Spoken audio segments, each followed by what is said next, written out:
The Lord be with you. I'm Deacon Keith Fournier, and our first reading is from the book of the prophet Zechariah. The word of Yahweh Sabaoth came to me as follows.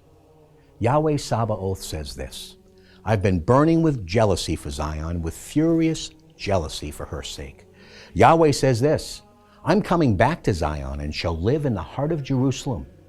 Jerusalem will be called Faithful City, and the mountain of Yahweh Sabaoth, the holy mountain. Yahweh Sabaoth says this, aged men and women once again will sit in the squares of Jerusalem, each with a stick to lean on because of their great age.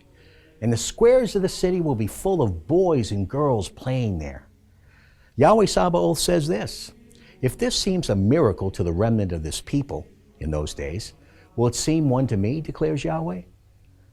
Yahweh Sabaoth says this, look, I shall rescue my people from the countries of the east and from the countries of the west. I shall bring them back to live in the heart of Jerusalem. And they will be my people, and I shall be their God, faithful and just. And our response is from Psalm 102. When Yahweh builds Zion anew, he will be seen in his glory. He will turn to hear the prayer of the destitute, and will not treat their prayer with scorn. This shall be put on record for a future generation, and a people yet to be born shall praise God. Yahweh has leaned down from the heights of his sanctuary, has looked down from heaven to earth to listen to the sighing of the captive, and set free those condemned to death, to proclaim the name of Yahweh in Zion, his praise in Jerusalem.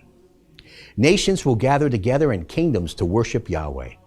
In my journeying, my strength has failed on the way. A reading from the Holy Gospel according to St. Luke. An argument started between them about which of them was the greatest.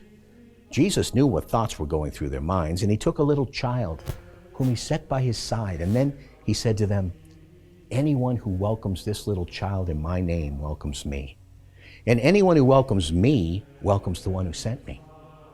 The least among you all is the one who is the greatest. John spoke up. Master, he said, we saw someone driving out devils in your name, and because he is not with us, we tried to stop him. But Jesus said to him, you must not stop him.